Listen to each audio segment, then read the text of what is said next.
آج کے اجلاس کی پہلی تقریر مکرم مولانا نسیم مہدی صاحب مبلغ انچارج امریکہ کی ہے۔ آپ کی تقریر کا موضوع ہے ثمرات شہادت۔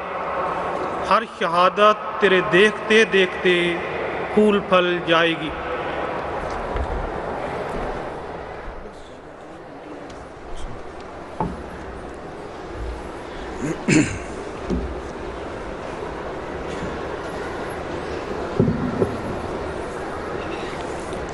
اشہد ان لا الہ الا اللہ وحدہ لا شریک لہ واشہد ان محمدا عبدہ ورسولہ اما بعد فاعوذ باللہ من الشیطان الرجیم بسم اللہ الرحمن الرحیم الحمد للہ رب العالمین الرحمن الرحیم مالک یوم الدین ایاک نعبد و ایاک نستعین اہدنا الصراط المستقیم صراط الذین انعمت علیہم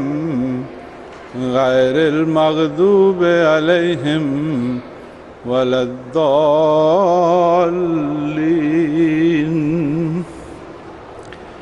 یا ایھا الذین آمنوا استعینوا بالصبر والصلاۃ ان اللہ مع الصابرین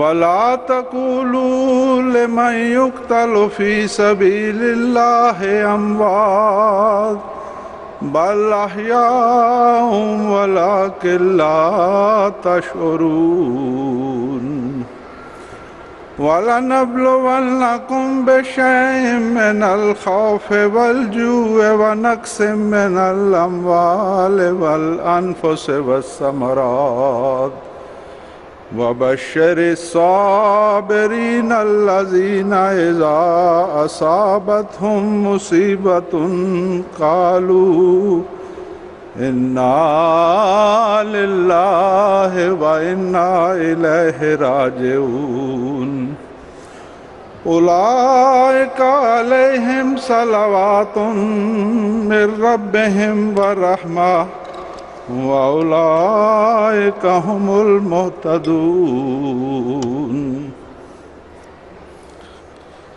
اے وہ لوگو جو ایمان لائے ہو، اللہ سے صبر اور صلات کے ساتھ مدد مانگو، یقیناً اللہ صبر کرنے والوں کے ساتھ ہے۔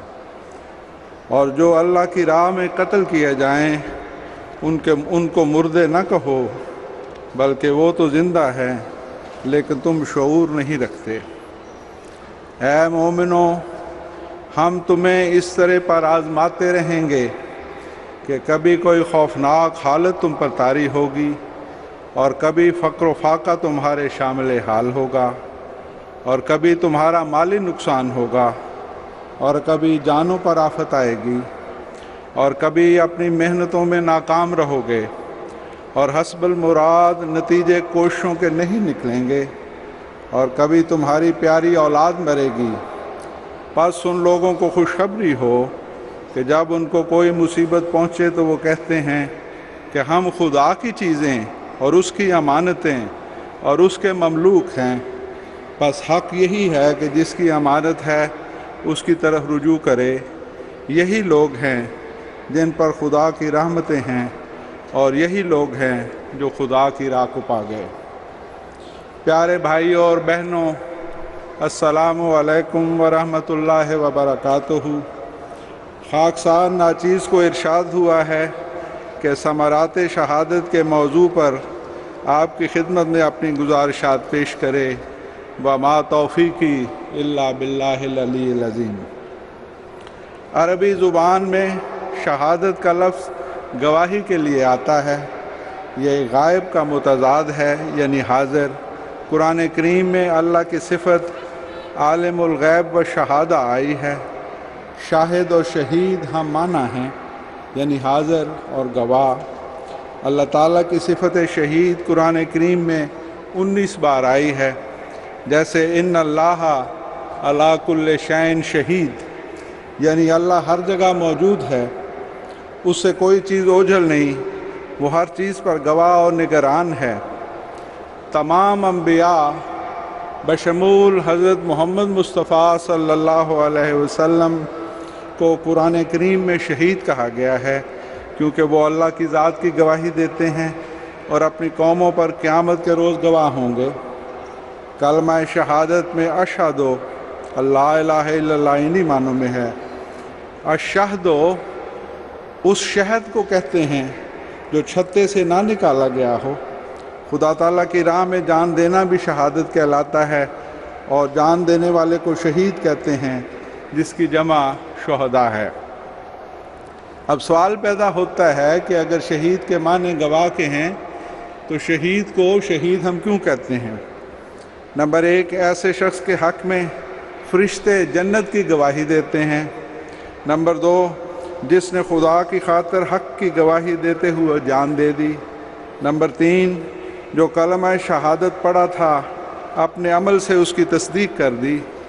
اور نمبر 4، حضرت مسیح موعود علیہ السلام نے فرمایا شہید کا مقام وہ مقام ہے جہاں وہ اللہ کو گویا دیکھتا اور مشاہدہ کرتا ہے۔ اور نمبر 6، حضور علیہ السلام نے فرمایا شہید کا لفظ شہد سے نکلا ہے، خدا کی راہ میں تلخی جھیلتے ہیں جس میں وہ شہد کی طرح شیرینی اور حلاوت پاتے ہیں، اور جیسے شہد میں لوگوں کے لیے شفا ہے، یہ لوگ بھی ایک تریاق ہوتے ہیں، ان کی صحبت میں آنے والے امراض سے نجات پاتے ہیں۔ پیارے بھائیوں اور بہنوں، اسلام کی حقیقت کیا ہے، اور حضرت صلی اللہ علیہ وسلم کو جو اول المسلمین کہا گیا اس کے کیا معنی ہیں؟ حضرت صلی اللہ علیہ وسلم کو ارشاد خداوندی ہوتا ہے قل ان صلاتی و نسکی و محیای و مماتی للہ رب العالمین لا شریک لہ و بذالک امرت وانا اول المسلمین۔ حضرت مسیح موعود علیہ السلام نے اس کا ترجمہ یوں فرمایا کہ میری نماز، میری قربانی اور میرا زندہ رہنا اور میرا مرنا اس خدا کے لیے ہے جس کی ربوبیت تمام چیزوں پر محیط ہے، مجھے یہی حکم ہے کہ میں ایسا کروں۔ اور وَأَنَا أَوَّلُ الْمُسْلِمِينَ کے ترجمے پر غور فرمائیں، اور اسلام کے مفہوم پر قائم ہونے والا یعنی خدا کی راہ میں اپنے وجود کی قربانی دینے والا سب سے اول میں ہوں۔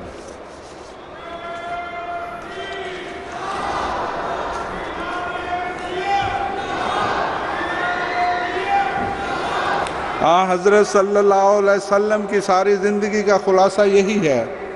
اپنی دلی خواہش کا ذکر کرتے ہوئے فرماتے ہیں قسم ہے اس ذات کی جس کے ہاتھ میں میری جان ہے۔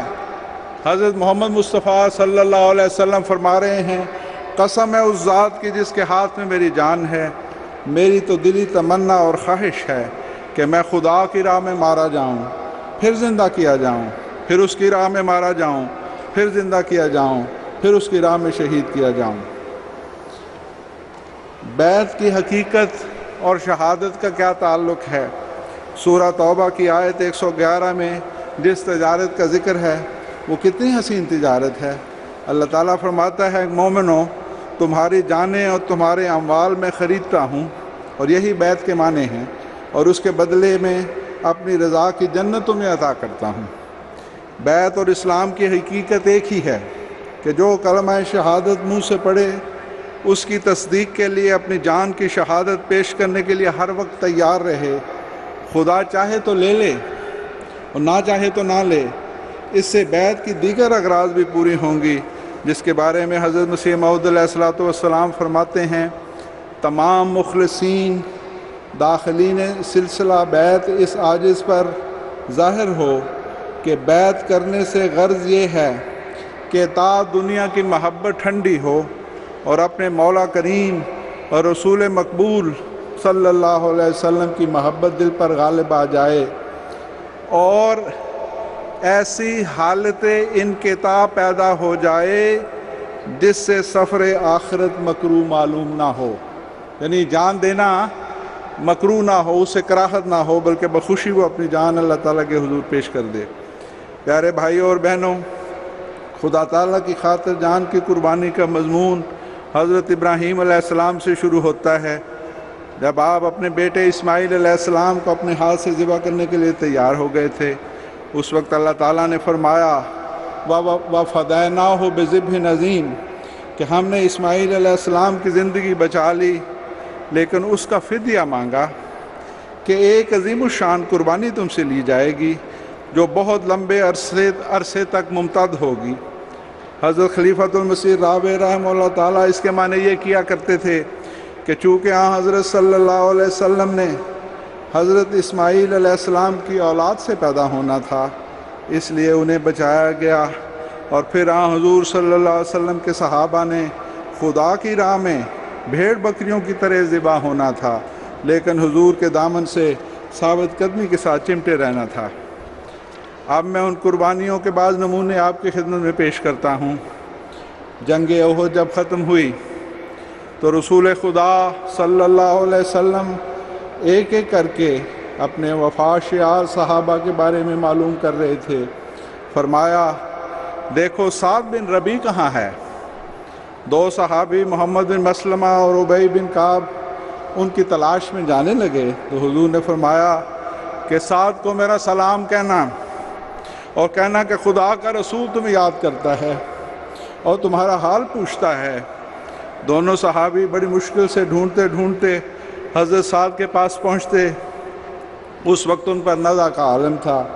حضور کا سلام پہنچایا گیا، انہوں نے جو بات اس وقت کی وہ ہمیشہ کے لیے تاریخ میں محفوظ ہو گئی۔ نزع کے عالم میں اپنی بیوی بچوں کو کوئی پیغام دینے کی بجائے اپنے محبوب اور پیارے آقا کو یہ پیغام دیتے ہیں۔ ہر نبی جب اپنے پیروکاروں کی سچی اطاعت دیکھتا ہے تو اس کی آنکھیں ٹھنڈی ہوتی ہیں۔ اللہ آپ کی آنکھیں ہماری طرف سے ہمیشہ ٹھنڈی رکھے۔ پھر کہا میری قوم کو کہنا جب تک ہم زندہ رہے اس پاک امانت کی حفاظت کی جو محمد مصطفیٰ صلی اللہ علیہ وسلم کی امانت ہے، اور اس عہد کو جو عقبہ کی گھاٹیوں میں ہم نے رسول اللہ صلی اللہ علیہ وسلم سے باندھا تھا کہ ہم آپ کی حفاظت کریں گے، وہ پورا کر دکھایا۔ اب یہ امانت تمہارے سپرد ہے، یاد رکھو اگر تم نے اس امانت کا خیال نہ رکھا تو قیامت کے دن تمہارا کوئی عذر خدائے رب العزت کے حضور قابل قبول نہیں ہوگا۔ یہ کہا اور سعد بن ربیع نے اپنی جان آفرین کے سپرد کر دی۔ اے سعد تم پر ہزاروں سلام۔ حضرت عبداللہ بن عمرو بن حرام انصاری نے بیعت عقبہ ثانیہ میں شامل ہو کر بیعت کی تھی۔ حضرت صلی اللہ علیہ وسلم سے والہانہ عشق تھا، جنگ بدر میں بھی شامل ہوئے۔ جنگ احد میں جانے سے پہلے اپنے بیٹے مشہور صحابی حضرت جابر بن عبداللہ کو کہا مجھے امید ہے کل سب سے پہلے مجھے شہادت نصیب ہوگی، میرے بعد اپنی بہنوں کا خیال رکھنا اور یہود کا قرض جو میں نے دینا ہے میرے کھجور کے باغات سے ادا کر دینا۔ حضرت عبداللہ کا جذبہ سچا تھا، خدا تعالیٰ کے ہاں ایسا مقبول ٹھہرا کہ غزوہ احد میں مسلمانوں سب سے پہلے وہی شہید ہوئے۔ حضرت جابر اپنی والد کی اکلوتی نرینہ اولاد تھیں، 9 بہنیں تھیں۔ والد کی جدائی کا صدمہ بھاری تھا۔ وفات کے بعد کچھ دن گزرے تو حضرت صلی اللہ علیہ وسلم نے دیکھا کہ جابر ایک جگہ اکیلے کھڑا ہے، تو فرمایا جابر کیا وجہ بہت مغموم ہو؟ عرض کیا میرے ابا احد میں شہید ہو گئے، ان کا بہت زیادہ قرض ہے، کنبہ بہت بڑا ہے، ساری ذمہ داری میرے اوپر ہے۔ فرمایا آؤ میں تمہیں بتاؤں کہ تمہارے والد کے ساتھ عرش کے رب نے کیا سلوک کیا۔ اللہ تعالیٰ نے کبھی کسی سے بغیر حجاب کے کلام نہیں فرمایا، مگر تمہارے والد کے ساتھ آمنے سامنے کلام کیا۔ پھر اللہ تعالیٰ نے فرمایا کہ جو خواہش کرو میں پوری کروں گا۔ اس پر تمہارے والد نے کہا کہ مجھے دوبارہ دنیا میں بھیجا جائے تاکہ میں دوبارہ شہید ہو کر آؤں۔ فرمایا یہ بات میری سنت کے خلاف ہے، یہ بات پوری نہیں ہو سکتی۔ حضور انور نے حضرت جابر کی سرپرستی فرمائی اور کمال شفقت سے خصوصی دعا کی، اور اللہ تعالیٰ نے موجزانہ طور پر سارے قرض کی ادائیگی کا انتظام کھجور کے باغات میں غیر معمولی برکت کی وجہ سے ہو گیا۔ نعرہ تکبیر! حضرت محمد مصطفیٰ، صحابہ رسول اللہ، صحابہ رسول اللہ۔ میدان احد میں رسول اللہ صلی اللہ علیہ وسلم کے آگے پیچھے دائیں بائیں جانوں کا نذرانہ پیش کرنے والے 2-4 نہیں، پورے 70 صحابہ رضوان اللہ علیہم اجمعین تھے۔ ان میں حضور صلی اللہ علیہ وسلم کے چچا حضرت حمزہ بھی تھے۔ حضور کو ان سے بے حد پیار تھا اور وہ حضور پر عاشق تھے۔ آپ کی لاش کا مسئلہ کر کے اسے مسح کر دیا گیا۔ اس پر بس نہیں، ہندا نے آپ کا کلیجہ نکال کر اپنے دانتوں تلے چبایا اور اپنی درندگی کا ثبوت دیا۔ حضور صلی اللہ علیہ وسلم نے فرمایا میں نے اس سے زیادہ تکلیف دہ منظر آج تک نہیں دیکھا۔ آپ کے لیے کفن کی 2 چادریں لائی گئیں، مگر قریب ایک انصاری بھائی کی بے کفن لاش دیکھ کر ایک چادر اس پر ڈالی گئی اور ایک چادر کا کفن حضرت حمزہ کو دیا گیا۔ چادر چھوٹی نکلی، سر ڈھانپتے تو پاؤں ننگے ہو جاتے، آخر پاؤں کی طرف گھاس ڈال دی گئی۔ حضور صلی اللہ علیہ وسلم نے ان کے لیے دعائے مغفرت کی۔ پھر ایک انصاری کے میت حضرت حمزہ کی میت کے پاس رکھی گئی اور حضور نے دعائے مغفرت فرمائی۔ پھر اسی طرح حضرت حمزہ کی میت وہاں موجود رہی اور ایک ایک کر کے تمام شہداء کو لا کر رکھا گیا اور حضور نے دعا فرمائی۔ گویا 70 مرتبہ دعا ہوئی اور حضرت حمزہ کی میت ہر دفعہ حضور کے سامنے تھی۔ حضرت صلی اللہ علیہ وسلم کو احد کے شہداء سے بہت محبت تھی۔ ایک دفعہ سفر پر تھے اور احد پہاڑ پر نظر پڑی تو فرمایا احد کا پہاڑ ہمیں بہت پیارا ہے، اسے ہم سے محبت ہے اور ہمیں اس سے پیار۔ بلا شبہ جبل احد سے پیار کی وجہ شہدائے احد کا وہ خون تھا جو اس کے دامن میں بہایا گیا۔ اے احد کے پہاڑ، تیرے شہیدوں کو سلام۔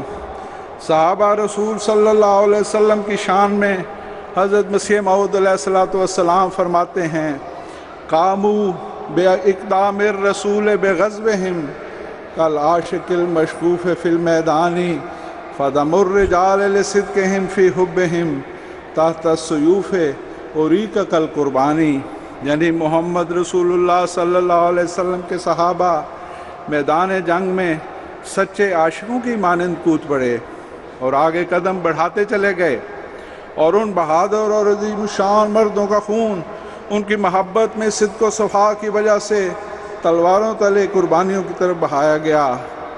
یہی وہ ذبح عظیم تھی جس کا ذکر آ چکا۔ اب میں کچھ جنگ موتا کا ذکر کرتا ہوں۔ خیبر کی فتح کے بعد حضرت صلی اللہ علیہ وسلم نے رومی سرحدوں پر 3000 صحابہ کا ایک لشکر بھجوایا۔ اس کے سالار حضرت زید بن حارثہ تھے جو حضور کے منہ بولے بیٹے تھے، واحد صحابی رسول ہیں جن کا نام قرآن کریم میں مذکور ہے۔ سب سے پہلے اسلام لانے والوں میں سے تھے۔ حضور نے فرمایا اگر زید شہید ہو جائیں تو سالار حضرت جعفر تیار ہوں گے۔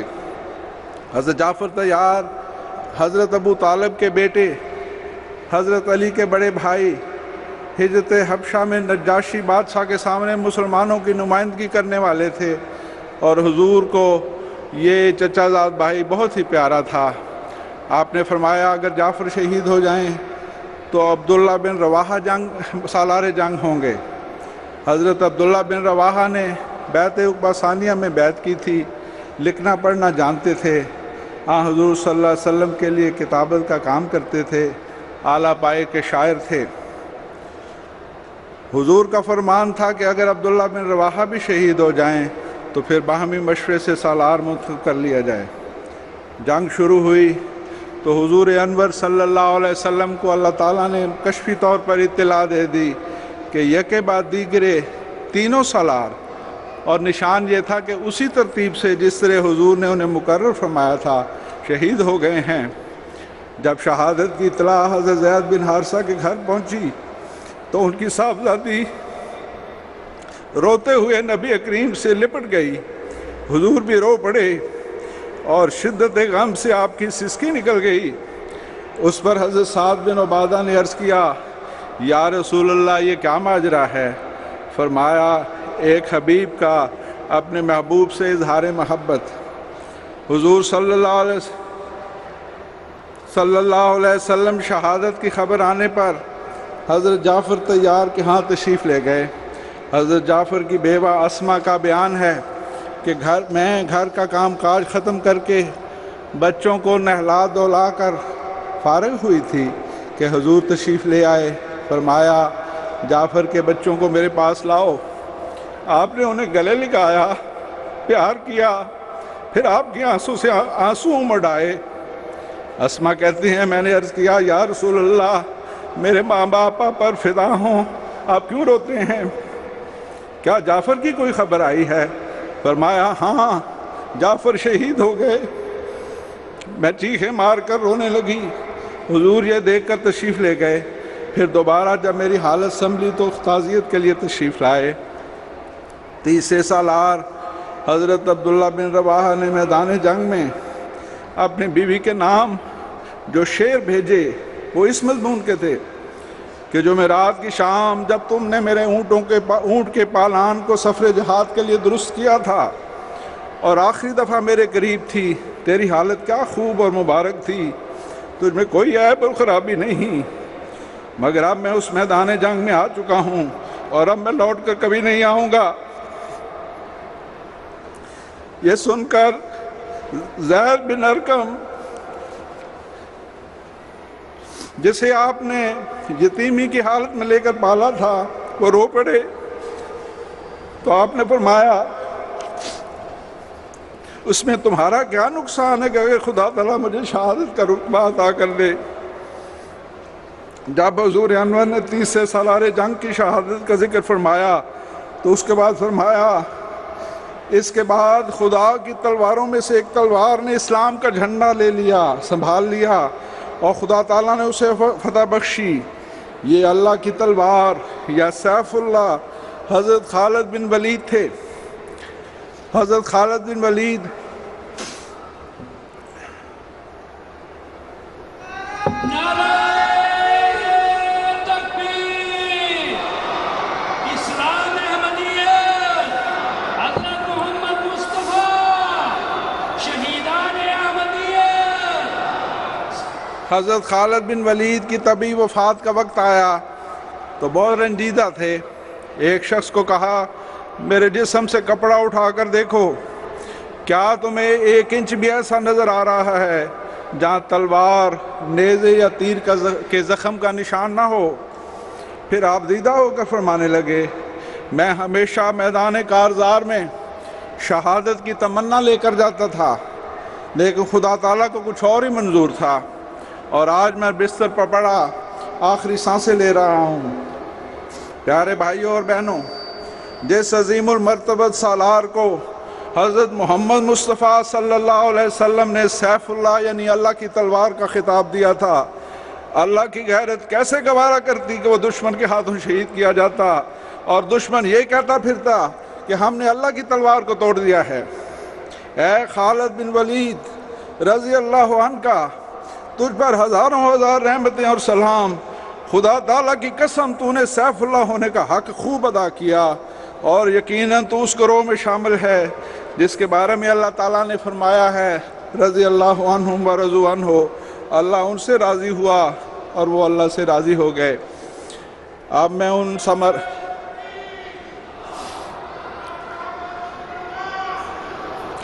ثمرات شہادت کا ذکر کرتا ہوں جن کا تعلق انفرادی طور پر شہداء سے ہے۔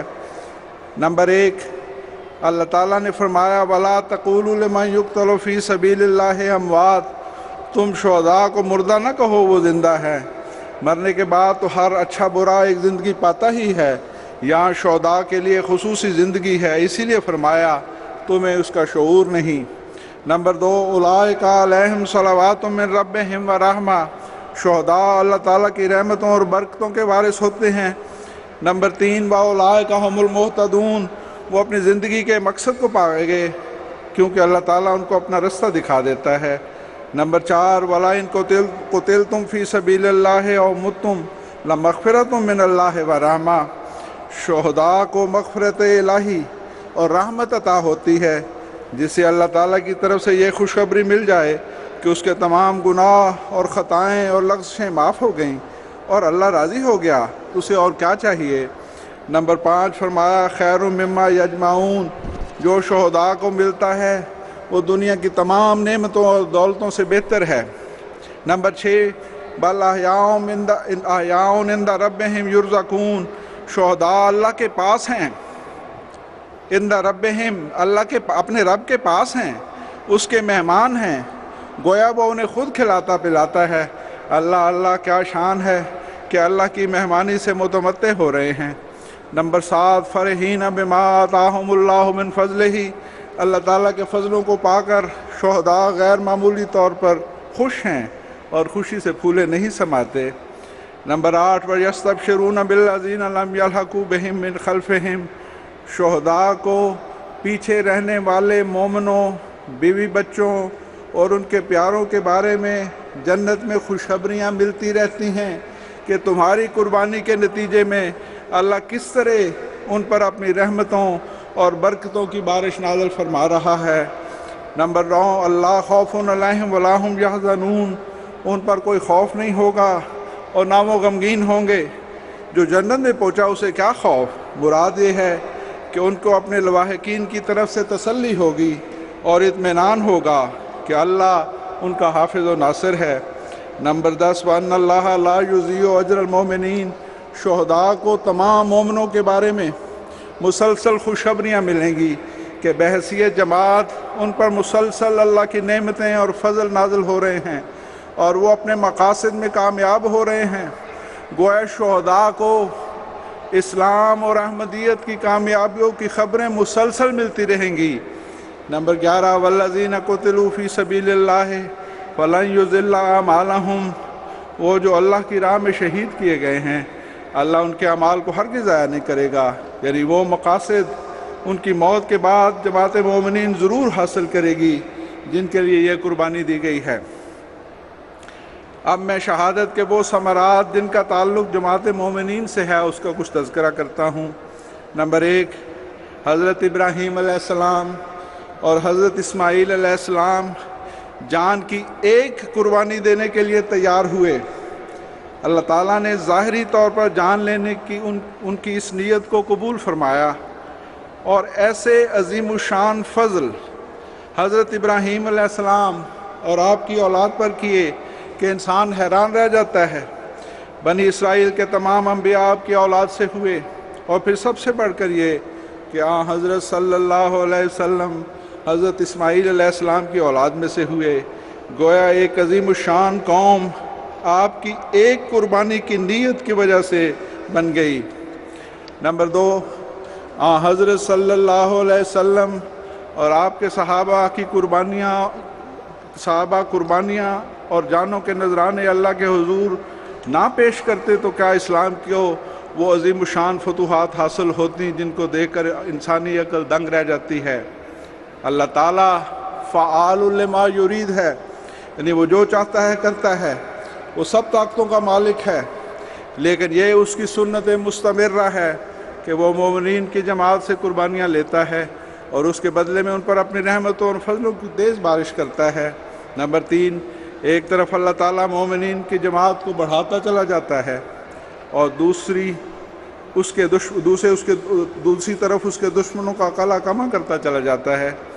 نمبر 4 حضرت سورہ محمد کے شروع میں اللہ تعالیٰ نے یہی مضمون بیان فرمایا ہے، یعنی اے مومنوں اگر تم اللہ کے دین کی مدد اپنی جانوں اور اموال سے کرو گے تو تمہیں اللہ تعالیٰ مضبوطی سے قائم کر دے گا، اور کفار پر افسوس، ان کی تمام کوششیں اور کام جو دین حق کو ختم کرنے کے لیے ہوں گے وہ ضائع کر دیے جائیں گے۔ کیا تم دنیا میں پھر کر نہیں دیکھتے کہ اس قسم کے لوگوں کا کیا انجام ہوا تھا اور اللہ نے کس سے ان کو تباہ و برباد کر دیا تھا، اور آج کل کے کافروں کا انہی جیسا حال ہوگا۔ پھر فرماتا ہے ذالک بأن اللہ مولی الذین آمنوا وأن الکافرین لا مولی لہم، یعنی یہ اس لیے ہوتا ہے کہ کافروں کا کوئی مولا نہیں اور مومنوں کا ایک مولا ہے۔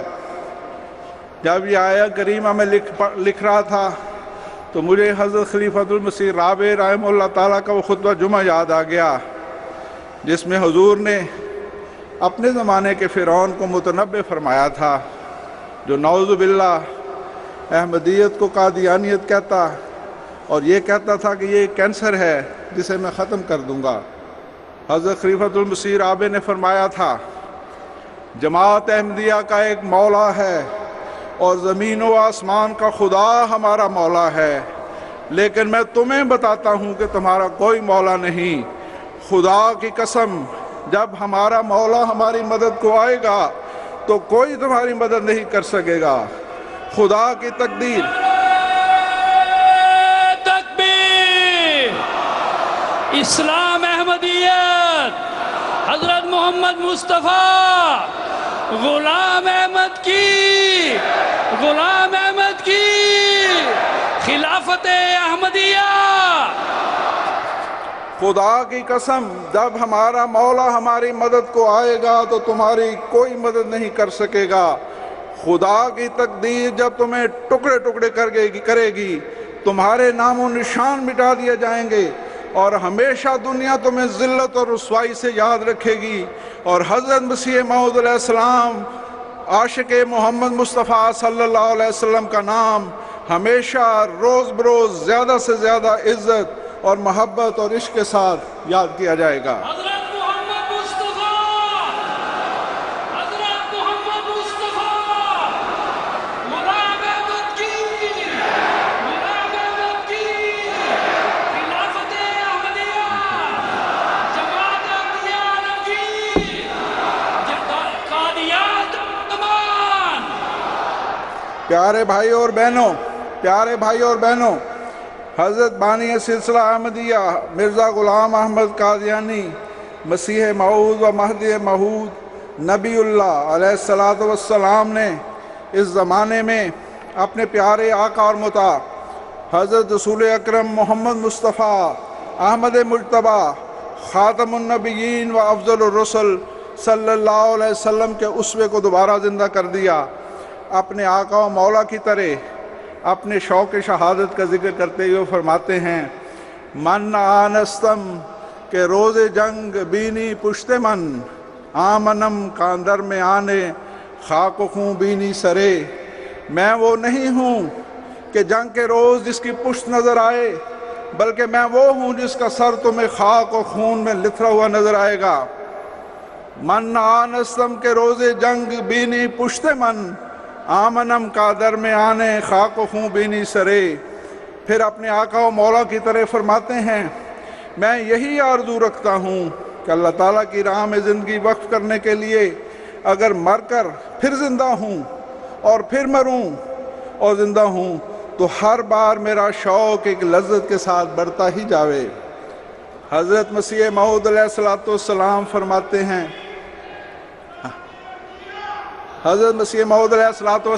فرماتے ہیں اور اس اقتباس میں وَفَدَيْنَاهُ بِذِبْحٍ عَظِيمٍ والے فدیے کو سامنے رکھیں۔ فرماتے ہیں اسلام کا زندہ ہونا ہم سے ایک فدیہ مانگتا ہے۔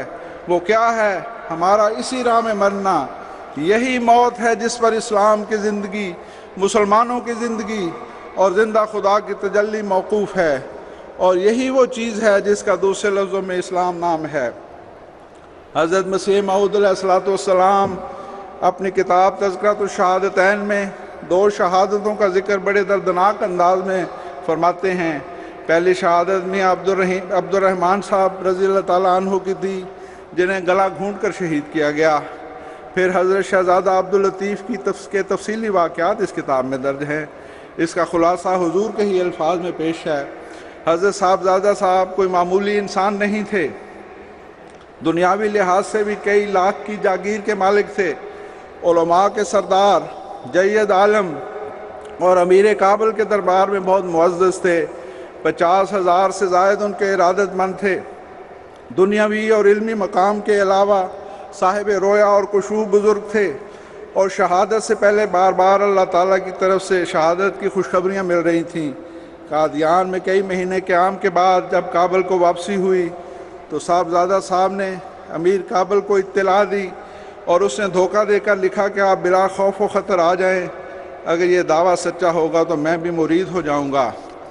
پہنچنے پر حکم دیا کہ اس قلعے میں جس میں خود امیر رہتا ہے قید کر دو، اور ایسی زنجیر لگا دو جو 1 من 24 سیر کا ہوتا ہے، گردن سے کمر تک گھیر لیتا ہے، اور اس میں ہتھ کڑی بھی شامل ہے، اور نیز یہ بھی حکم دیا کہ پاؤں میں بیڑی وزن 8 سیر لگا دو۔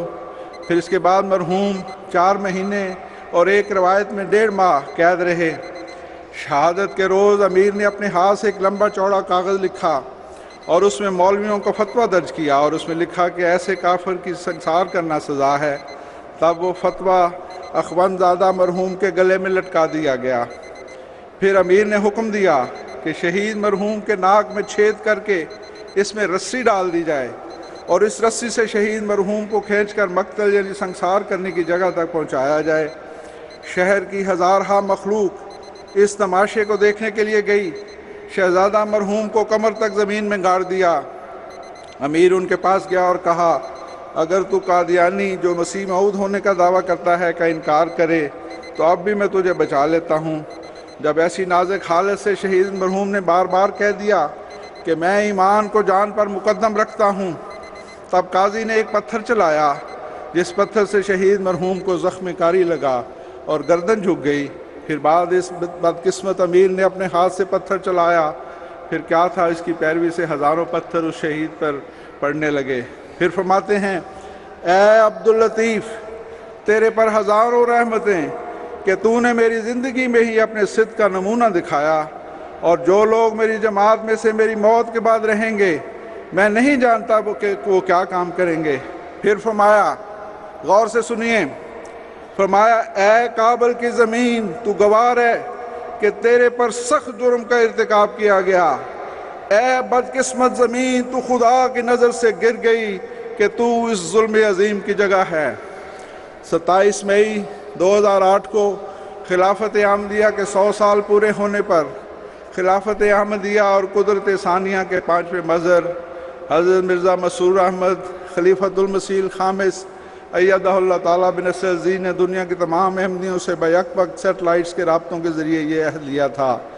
آج خلافت احمدیہ کے 100 سال پورے ہونے پر ہم اللہ تعالیٰ کی قسم کھا کر اس بات کا عہد کرتے ہیں کہ ہم اسلام اور احمدیت کی اشاعت اور محمد رسول اللہ صلی اللہ علیہ وسلم کا نام دنیا کے کناروں تک پہنچانے کے لیے اپنی زندگیوں کے آخری لمحات تک کوشش کرتے چلے جائیں گے، اور اس مقدس فریضے کی تکمیل کے لیے ہمیشہ اپنی زندگیاں خدا اور اس کے رسول کے لیے وقف رکھیں گے، اور ہر بڑی سے بڑی قربانی پیش کر کے قیامت تک اسلام کے جھنڈے کو دنیا کے ہر ملک میں اونچا رکھیں گے۔ نعرہ تکبیر! اسلام احمدیت حضرت مصطفیٰ غلام احمد کی خلافت احمدیہ شہیدان احمدیہ ٹھیک 2 سال بعد 28 مئی 2010 کو لاہور کی جماعت نے اس عہد کو پورا کر دکھایا، اور ایک ہی دن میں 86 جانوں کا نذرانہ اللہ کے حضور پیش کر کے یہ جماعت ہمیشہ کے لیے تاریخ اسلام اور احمدیت میں سنہری حروف سے لکھی گئی۔ حضور انور ایدہ اللہ تعالیٰ اور ساری جماعت کے لیے ایک عظیم الشان صدمہ تھا۔ احد کے دن اور بیر معونہ کے واقعے میں 70 صحابہ ایک ہی دن میں شہید کر دیے گئے تھے۔ ویسے ہی حالات تھے اس وقت۔ اگر حضرت صلی اللہ علیہ وسلم قابل صبر اور استقامت سے جماعت مومنین کو نہ سنبھالتے تو وہ تیرے اس غم کو برداشت نہ کر سکتے۔ ایسے ہی حالات میں قربان جاؤں حضرت خلیفۃ المسیح الخامس سید اللہ تعالیٰ بنصر العزیز کے، جنہوں نے جماعت کو سنبھالا، اور ایک دفعہ پھر قرآنی وعدہ وَلَا يُبَدِّلَنَّهُم مِّن بَعْدِ خَوْفِهِمْ أَمْنًا کہ خلافت کے ذریعے اللہ تعالیٰ مومنوں کے خوف کی حالت کو امن میں تبدیل کر دیتا ہے۔ پورا ہوا۔ حضرت خلیفۃ المسیح الخامس ایدہ اللہ تعالیٰ بن عزیز نے فرمایا، آج ہمارے شہداء کی خاک سے بھی یقیناً یہ خوشبو آ رہی ہے جو ہمارے دماغوں کو معطر کر رہی ہے۔ ان کی استقامت ہمیں پکار پکار کر کہہ رہی ہے کہ جس استقامت اور صبر کا دامن تم نے پکڑا ہے اسے کبھی نہ چھوڑنا، یقیناً اللہ تعالیٰ اپنے وعدوں میں سچا ہے۔ پھر فرمایا، مبارک ہیں لاہور کے احمدی جنہوں نے یہ استقامت دکھائی، جانے والوں نے بھی اور پیچھے رہنے والوں میں بھی۔ اب آخر میں تذکرۃ الشہادتین سے مختصراً 2 حوالے پیش کرتا ہوں، اور میرے خیال میں سب سے بڑا ثمرہ شہادت یہ ہے کہ 2 اشخاص شہید ہوتے ہیں اور اللہ تعالیٰ یہ خوشخبری دیتا ہے کہ یہ جماعت ساری دنیا میں پھیلا دی جائے گی۔ فرماتے ہیں، اے تمام لوگوں سن رکھو کہ یہ اس کی پیش گوئی ہے جس نے زمین اور آسمان بنایا۔ وہ اپنی اس جماعت کو تمام ملکوں میں پھیلا دے گا اور حجت اور برہان کی روح سے سب پر ان کو غلبہ بخشے گا۔ وہ دن آتے ہیں بلکہ قریب ہیں کہ دنیا میں صرف یہی ایک مذہب ہوگا جو عزت سے یاد کیا جائے گا۔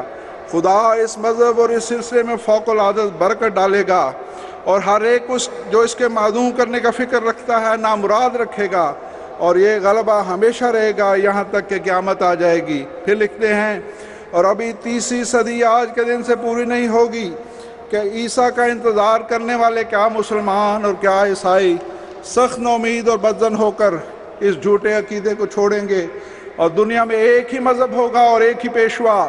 میں تو ایک تخم ریزی کرنے آیا ہوں، سو میرے ہاتھ سے وہ تخم بویا گیا، اب وہ بڑھے گا اور پھولے گا اور کوئی نہیں جو اس کو روک سکے۔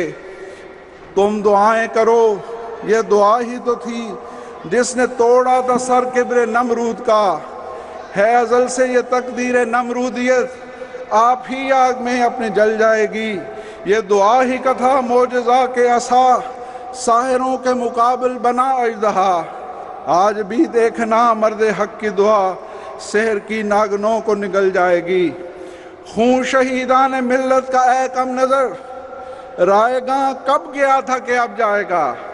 خون شہیدان امت کا اے کم نظر، رائے گاں کب گیا تھا کہ اب جائے گا۔